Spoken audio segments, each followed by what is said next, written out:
할렐루야. 네, 우리 하나님 앞에 예배하는 시간이 세상에서 최고의 순간인 줄로 믿습니다. 사람이 병이 여러 가지 있는데요, 신장이 안 좋은 분들은 이게 망가지면 피를 걸러 넣어야 돼요. 그래 일주일에 3번씩 병원에 가가지고 기계를 꼽아가지고 피가 글로 다 들어가가지고 걸러가지고 다시 넣어줘야 돼요. 신장 기능 하나가 제 기능을 못하면 기계를 힘을 빌려야 되는데 온몸에 피를 한번 다 걸러서 이었는데 4시간이 걸린대요. 근데 피만 걸리니까 아무 힘이 안 들 것 같은데 가만히 누워있어 갖고 4시간 동안 걸러 넣는 그걸 투석이라고 그러는데, 투석하는 그것도요 보통 힘든 게 아니더만요. 막 사람이 피곤해 갖고 막 어쩔 줄을 모르더라고요. 뭐 가만히 누워 갖고 피가 기계가 돌려주는데 뭐 이걸 힘드는가, 그게 아니더라고요. 돈은 돈대로 들고 시간은 시간대로 들고, 그게 일주일에 3번씩 한 번 넣는데 한 번한테 4시간씩 걸리니까. 그런데 100% 다 걸러준 게 아니고 우리 신장이 걸러준 것처럼 그렇게 걸러주지 않고 기계가 하니까 그렇게 많이 100% 못 걸러주는 거예요. 그래 계속 투석을 해도 점점 안 좋아지고 있는 거예요. 이게 사람의 기계에 한계가 있는 거죠. 그런데 이 피가 걸러진 것처럼 우리 피를 깨끗하게 자연스럽게 걸러주는데도 우리는 그게 지금 콩팥이 제 기능을 해갖고 걸러준지도 모르고 당연하게 알지만 그게 제 기능을 못하면 큰일이라 이 말이죠. 뭐 그것뿐만 아니죠. 모든 기능이 별 볼 일이 없는 것 같은데도 그것이 기능을 잘 못하면 문제가 복잡하고 힘든 거예요. 자, 그래서 오늘 우리 생명이 어디 있을까? 여러분, 내 생명이 어디 있다고 생각합니까? 어떤 분은 심장이 안에 생명이 있다 그렇게 생각하는 사람도 있어요. 어떤 사람은 내 머릿속에 생명이 있다 그렇게 생각하는 사람도 있어요. 여러분은 생명이 어디 있다고 생각하십니까? 생명이 어디 있는 거예요? 우리 몸 가운데. 그런데 지금으로부터 130년 전에 의학계에서 발표한 내용을 보면 우리 생명이 뇌에 있는 것도 아니고 심장에 있는 게 아니라 피 속에 있다 그렇게 의학자들이 발표를 했어요. 뭐 피가 줄줄 흘러서 돌기만 하면 되는 줄 알았더니 그 속에 무슨 생명이 있단 말인가. 그런데 성경에 나와요. 레위기 17장 11절에 보면 육체의 생명은 피에 있음이라. 생명이 피에 있구나. 피를 걸러주지 못하면 생명이 끝나는데 이 피, 깨끗한 피, 우리 피를 깨끗하게 하려면 우리 피만 깨끗한 게 아니라 예수의 피가 우리에게 수혈되면 우리가 깨끗해진다. 피만 깨끗한 게 아니라 인생 전부가 깨끗해지는 거예요. 이 피가 그렇게도 중요합니다. 그래서 이제 이스라엘 백성들이 애굽에서 종살이를 400년이나 했잖아요. 그런데 모세가 이제 하나님께서 모세를 불러가지고 바로 왕 앞에 가서 내 백성 해방시켜 달라고 그래라. 그래서 모세가 지팡이 하나 들고 여보시오 바로 왕, 우리 하나님이 하나님 백성들 노예로 지금까지 400년 부려먹었는데 이제 내놔, 자유를 줘, 해방시켜줘, 우리는 가나안 땅으로 갈 거야. 네가 누군데 감히 나한테 와서 내놓으라 그래. 우리나라의 종로로 잘해갖고 우리 국가의 복지를 위해서 종살이 충실히 잘하도록 400년 동안 해왔는데 갑자기 내 백성 해방시켜달라니까 내놓습니까? 안 내놓는 거예요. 그러니까 10가지 재앙을 내립니다. 첫째는 무슨 재앙 내린지 아세요? 10가지인데 첫째, 물이 피가 되게 만들어버려요. 그냥 온 물이 그냥 다 피라. 그러니 데려가 그랬어요.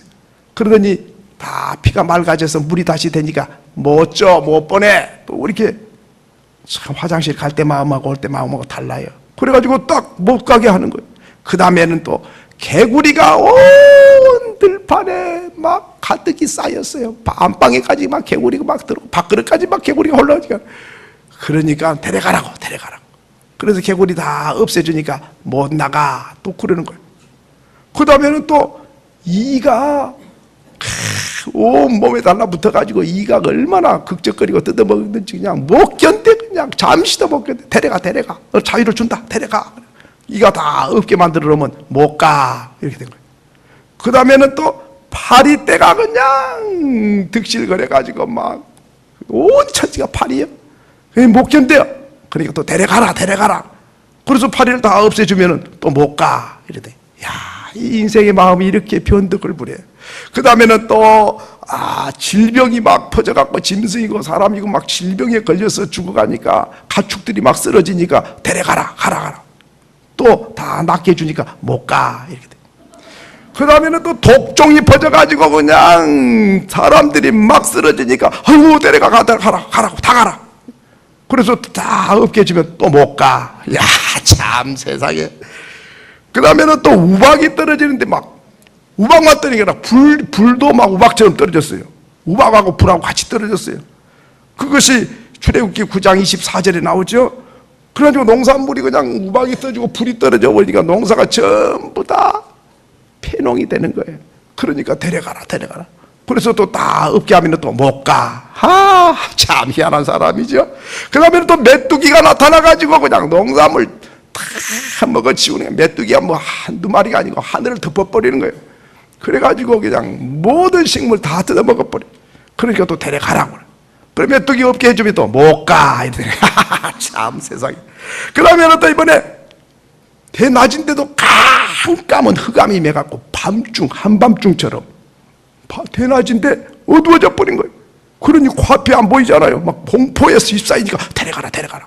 그래서 또 밝게 쫙 해주면 또 못 가. 야, 어떤 이런 사람이 있어요. 그랬는데 마지막 10번째가 중요해요. 오늘 지금 이제 10번째예요. 10번째는 하나님이 모세에게 말씀했어요. 이스라엘 백성들아, 양을 잡아먹고 피를 문틀에다가 다 벌겋게 발라라 그랬어요. 그래서 양을 그날 저녁에 다른 때는 삶아 먹게 되는데 그날은 하나님이 구워 먹어야 된다는 거예요. 그래서 구워 먹었어요. 떡도 맛있게 부풀어 오르는 그런 누룩을 넣어서 쪄 먹어야 맛있는데 누룩 없는 떡을 먹으라는 거예요. 맛이 없잖아요. 그 다음에 또 부드럽고 맛있는 오늘 낮에처럼 맛있는 나물 그런 걸 먹어야 되는데 쓴 나물을 먹어라. 써서 못 먹는데 그걸 먹으라는 거예요. 그래서 그날 밤에 쓴 나물하고 맛없는 누룩 않는 빵하고 그 다음에 양을 잡아서 고기를 구워가지고 식구들이 먹고 피를 쫙 벌겋게 발라놨어요. 그래서 하나님께서 모세를 통해 말씀했어요. 오늘 밤이 중요한 밤이다 이거예요. 오늘 밤에 장자들 먼저 태어난 큰아들은 전부 쳐버린다. 먼저 난 짐승도 다 죽이겠다는 거예요. 그날 밤이 지금 무서운 밤이에요. 그러니까 밤에 잠이 오겠어요? 오늘 밤에 누구 집에 큰아들이 죽을란가? 그래서 벌벌벌벌 떨고 있었어요. 그런데 하나님께서 심판하는 천사하고 데리고 집집마다 찾아갔어요. 집집마다 가가니까는 천사가 딱 보니까 이 도둑놈이 이 집에 살고 있네. 이 사기꾼이 여기 있어. 그러니까 칼을 뽑아가지고 하나님 이런 사람 쳐야지. 그러니까 스톱! 왜요? 피가 발라진 집은 치지 말라 그랬잖아. 이렇게 악한 놈을 갖다 쳐야지. 누구는 칩니까? 내가 뭐라 그랬어? 죄가 많냐 적냐 보지 말라 그랬잖아. 그럼 뭘 뭐라 그랬어요? 피를 뭐라 그랬잖아. 피가 발려져 있으면 아무리 약한 사람이 그 집에 있어도 치면 안 돼. 그래가지고 천사가 이제 피가 있는 집은 저 못된 놈이 저 살고 있는데도 그냥 넘어가는 거예요. 지나쳐 통과. 안 죽이고. 그 다음에 이 집은 너무 착하고 좋은 일도 많이 하고 선한 일 많이 하고 동네 사람이 법 없어도 살아야 된 산 사람이라 그러고 인심이 만점이에요. 나눠주기도 좋아하고 막 그런 사람이. 아이고 이 집은 심판하면 안 되겠네. 그러니까 내가 뭘 보랬어? 착한 거 보라 그랬냐? 의로운 거 보라 그랬어? 공로를 보라 그랬어? 뭘 보라 그랬어요? 피가 발라 있느냐 없느냐가 하나님이 심판하느냐 안 하느냐는 결정적인 거예요. 그러니까 아무리 착해도 피가 안 발라서 어떻게 해요? 장자를 쳐. 이렇게 되니까 이제 피가 발라 있는 집도 있었고 안 발라진 집도 있었고, 어떤 사람은 또 그 집 안에 있어야 돼. 피가 발라진 집 안에 있어야지, 피가 안 발라진 집에 가 있으면 장자를 쳐버리게 돼 있어요. 그날 밤에 마실 간 사람은 큰일 났어. 그 괜히 마실 가가지고 피 안 발라진 집에 또 갔으면, 또 피 발라진 집으로 갔으면 다행인데 안 발라진 집으로 갔네. 그러면 치는 거예요. 근데 마실을 왔는데 이 사람은 자기 집은 안 발랐는데 피 발라진 집으로 또 마실을 갔네. 그러면 어떻게? 살아나는 거예요. 이렇게 피 바른 게 중요해요. 그러니까 심판 받느냐 안 받느냐는 죄가 많느냐 적느냐가 결정된 게 아니고, 양의 피를 발랐느냐 안 발랐느냐, 그것이 심판 받느냐 안 받느냐가 결정되는 줄로 믿습니다. 믿습니까? 이쪽에는 왜 아멘 안 하시는 거예요? 이게 중요한 겁니다. 오늘 우리가 내가 착하니까 하나님이 벌을 안 내리겠지 이렇게 생각하는 사람도 있어요. 아니요. 어떤 사람 교회에 내가 한 주간 동안 죄를 져가지고 아이고 하나님이 너무하면 어떻게 하나 막 겁이 나가지고 부들부들 떨고 오는 사람도 있어요. 근데 그러면 안 되는 거예요. 심판의 기준은 내 착하고 안 착하고에 달렸는 게 아니에요. 심판할 때에 집이 큰 집은 그냥 지나가고 오두막집에만 심판해라 그런 것도 아니에요. 많이 배운 사람은 지나가고 못 배운 사람만 심판해라 그것도 아니에요. 단 한 가지예요. 피 발라진 집에 그 안에 있느냐, 피 발라진 집에 안 발라진 집에 안에 있느냐, 그것이 심판이냐 아니냐는 결정적인 역할을 한 줄로 믿습니다. 자, 그러면 아침에 일어났어요. 봤더니 집집마다 통곡의 소리가 하늘에 사무친 거예요. 이 집에는 장자가 죽어가지고 막 통곡이 터지고, 이 집에는 장녀가 죽어가고 통곡이 터지고, 막 먼저 낳은 새끼가 그냥 또 죽어가고 먼저 나가가지고 죽어가지고, 집집마다 상가가 나버렸어요. 그러니 통곡의 소리가 하늘에 사무치게 된 거지요.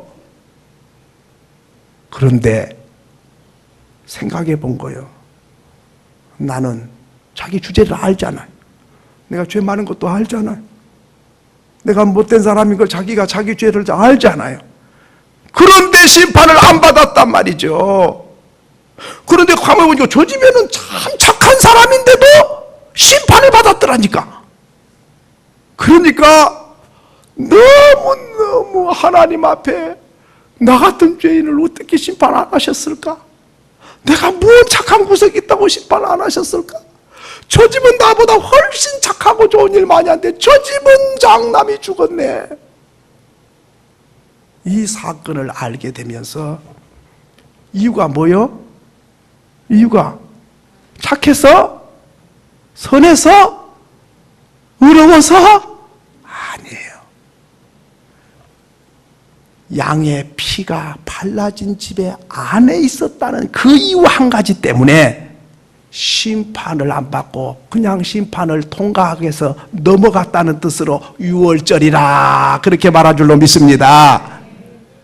그러면 이 사건은 오늘 우리의 사건으로 가져오면 뭐냐면, 내가 착해서 오늘까지 심판을 안 받고 살아온 게 아니고, 죄가 많아서 심판을 받는 게 아니라 내 가슴에 예수의 피가 발라 있느냐 안 발라 있느냐가 하나님의 심판의 기준이 되는 줄을 믿습니다.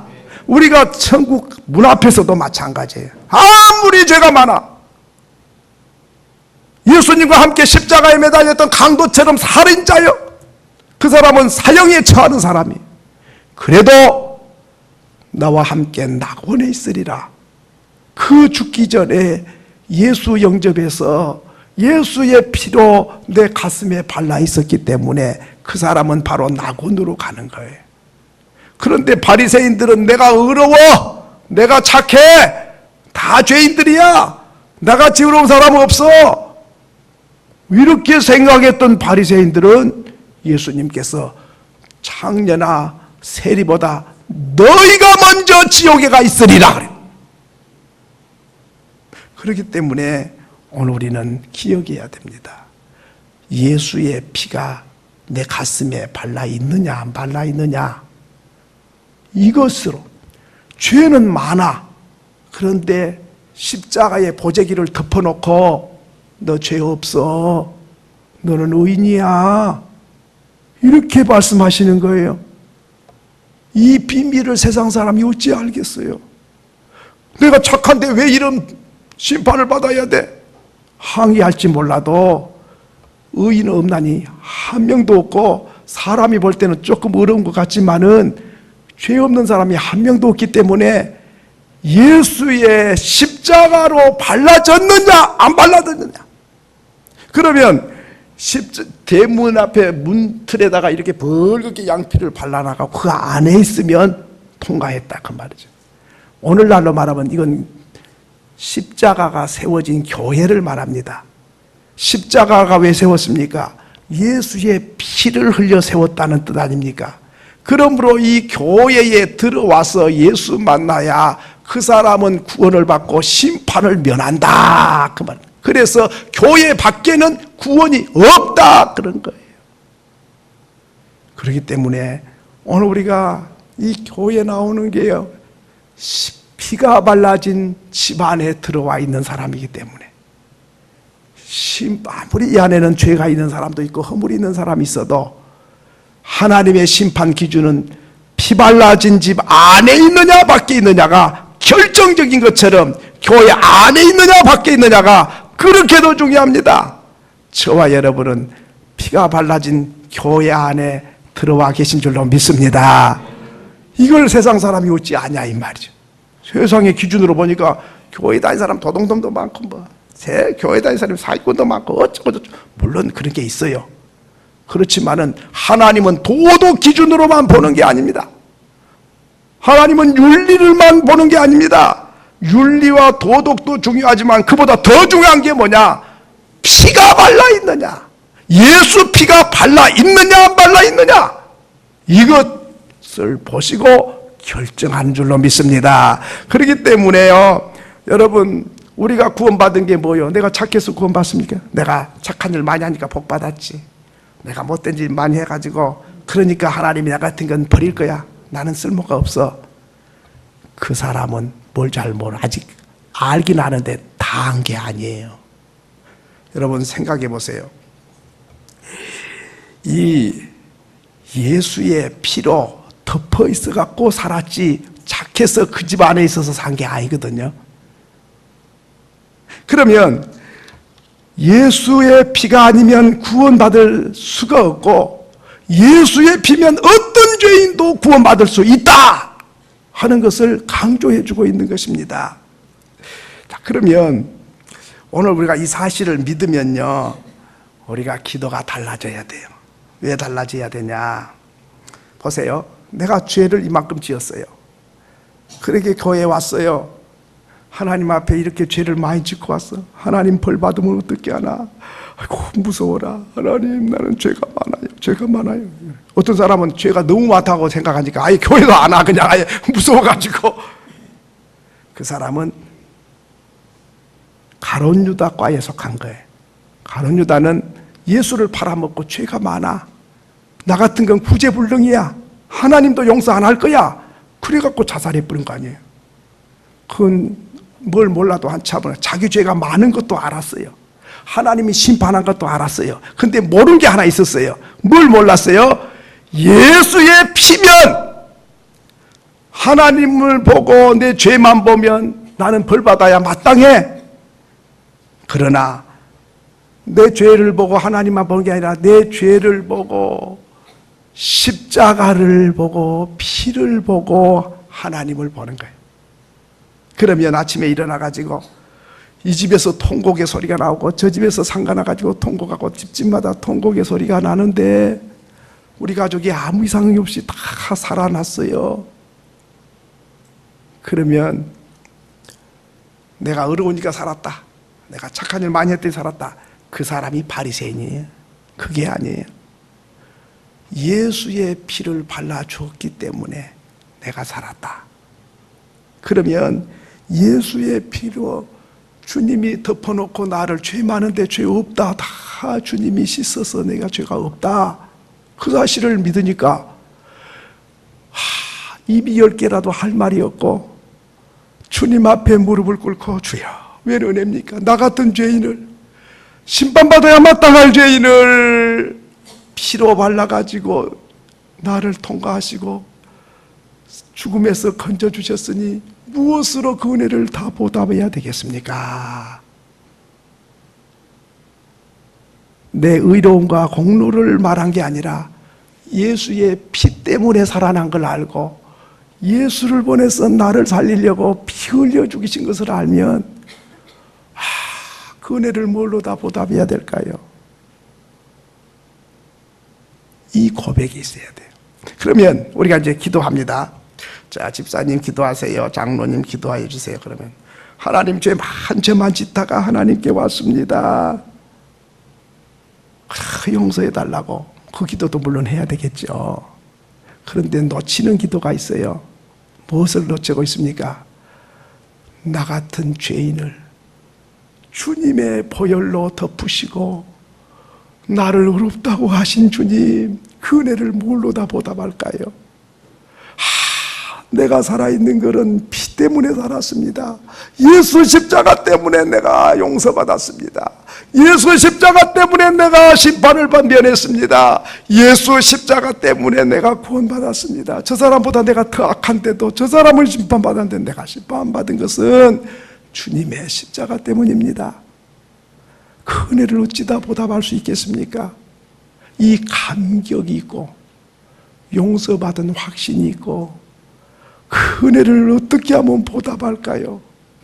이런 마음이 있어야 되고 이런 고백이 있어야 되는데 우리는 그냥 하나님 벌 내릴까 봐서 벌 안 받기 위해서 그냥 용서해 주세요, 그냥 무서워 아이고 무서워라, 아이고, 이런 마음으로 기도할 때가 너무 많다 이거죠.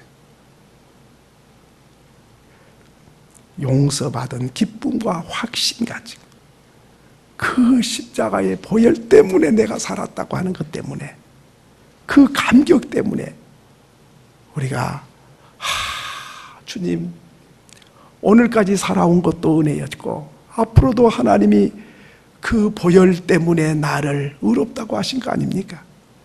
그랬으니 내 죄를 기억하지 않고 보혈로 덮었으니 보혈로 덮기 위해서 주님이 살이 찢어지고 피를 쏟아서 내 죄를 덮어주셨는데 내가 어떻게 보답해야 될까요?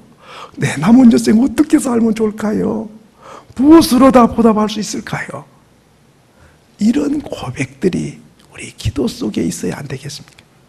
그런데 여러분은 그런 고백이 얼마나 있습니까? 주로 그냥 벌 받을까 봐서 야 용서 좀 해주세요, 아이고 제가 맞는데, 아이고 중간에 피로 발라진 건 빠져버리고 하나님 심판에 하나님 의로우신 하나님이 죄인인 나를 보시고 막 심판할까 봐서 그냥 한 번만 살려달라고 그냥 부들부들 떨어서 안 믿으면 벌 받을까 봐서 오늘 주일을 가더라도 막 아이고 오늘 주일인데 안 나가면 벌을 내릴까 봐서 가고 11조 안 하면 또 벌을 내릴까 봐서 11조를 하고 충성을 해도 안 하면 막 가나 이놈하고 병 날까 봐서 막 충성을 하고 하나님이 호랑이보다 무서워가지고 막 부들부들 떠는 그런 하나님, 공포적인 하나님을 믿는 게 아니고 나 같은 죄인을 주님이 덮어가지고 살게 하시고 구원하시고 심판을 면하게 해서 주여 어떻게 그 은혜에 감격하고 어떻게 노래하고 어떻게 높여드리고 어떻게 다 보답할까요? 좋아가지고 기뻐가지고 너무 큰 은혜를 받아가지고 나 평생 아파도 다 못 갚지, 어떻게 하면 그 은혜를 조금이라도 보답할까 감격해가지고. 여러분 탕자가 죄를 짓고 돌아옵니다. 오면서 고민을 하는 거예요. 내가 집에 가면 아버지 차 받을 자격은 없고 그냥 품꾼을 하나만 써달라고 해야 되겠다 하고 지금 오고 있습니다. 그제 말을 하려고 그러는데 아버지가 먼 데서 알아보고 쫓아와가지고 이놈 어디 가서 돈 다 쓰고 왔어 이놈아 이래가지고 용서를 비니까 용서를 했습니까? 용서를 해주고 기다렸습니까? 와 감격이다. 내가 아버지 같으면 이놈 자식이 어디서 돈 쓰고 왔어? 그 꼴이 뭐야? 나가 이놈아 막 이랬을지 모르는데 또 회개하는 거 들어보고 용서할까 안 할까를 결정할 수도 있는데 그게 아니고 아예 다 용서해놓고 고백하기도 전에 가서 끼안아 버린 거예요. 그 아버지가 우리가 믿는 하나님이세요. 주일날 여러분이 죄 짓고 삐죽삐죽해 자신이 없어 하나님께 가려니 죄스럽고 미안하고 그냥 죽음이라서 들어가고 싶어 그냥 내가 집사된 지가 언젠데 아직도 이 모양이고 내가 나를 봐도 미워 그냥 어찌 이럴까 내가 좀 바르게 좀 살아보고 싶은데 각오를 해봐도 안 되고 어떻게 하면 좋을까 막 이럴 때가 있어요. 내가 나에게 미울 때가 있어요. 그런 마음으로 하나님 앞에 오시는데 하나님 이놈 네 죄를 알렸다 그런 하나님이 아니라 벌써 용서해놓고 보혈로 덮어놓고 그래놓고 내가 너 회개한 거 보고 용서한 게 아니라 용서해놓고 내가 기다렸어. 와, 그 하나님의 마음을 느끼면 그냥 몸둘 바를 몰라가지고 역시 하나님은 좋으시고 너무너무 크시고 너무너무 위대하시고 말로 형용할 수가 없고 측량할 수 없는 하나님의 사랑 앞에 무슨 말을 하겠어요. 그냥 그 은혜에 감격해가지고 그 하나님 사랑이 피를 보고 느끼는 거죠. 내가 용서를 구할 때만 용서를 해주신 하나님이 아니라 용서해놓고 기다리시는 하나님. 착해서 넘어가신 심판을 지나간 게 아니라 악한데도 피를 보고 넘어가신 하나님. 그 좋으신 하나님, 그 넓으신 사랑을 우리가 느낄 수 있어야 됩니다. 그러면 혹시 여러분 그렇게 하나님이 그냥 그러면 마음대로 지 마음대로 하겠네. 그렇지 않아요. 제대로 예수를 알면 감격해서 그렇게 하나님 앞에 보답할 마음으로 은혜에 빚진 마음으로 사는 거지. 아이고 용서해 줬으니까 내 마음대로 되겠네. 그 사람은 하나님을 악용하는 것이고요, 하나님의 사랑을 깨닫지 못한 사람이에요. 하나님이 우리처럼 주면 준 대로 받고 가장 심는 대로만 나게 하신 분이 아니에요. 하나님의 마음은 헤아릴 수가 없어요. 그렇기 때문에 우리는 노래하는 거지요. 내 주의 보혈은 청하고 정하다. 내 죄를 정케 하신 주 날로라 하시네. 나의 죄를 씻기는 예수의 피밖에 없네. 나를 정케 하는 것도 예수의 피밖에 없네. 바리새인들은 자기 의의를 보고 자랑했어요. 세리나 창기들은 자기 죄를 보고 하나님을 두려워했어요.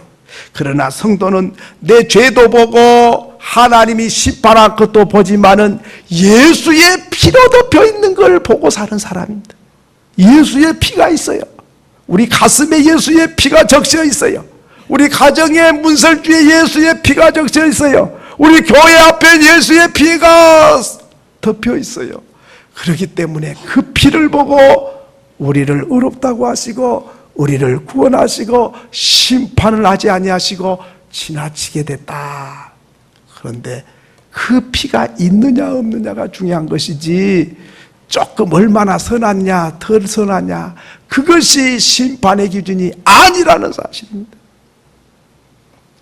그래서 베드로전서 1장 18절로 19절에 보면 망령된 행실에서 구속된 것은 은이나 금같이 없어질 것으로 한 것이 아니요 오직 흠없고 점없는 어린 양 같은 그리스도의 보배로운 피로 한 것이니라. 로마서 8장 1절에 그리스도 안에 있으면 있는 자에게는 결코 정죄함이 없나니 그리스도 예수 안에 있는 생명의 성령의 법이 죄와 사망의 법에서 너희를 해방하였음이니라. 그렇습니다. 여러분 꼭 기억하십시오.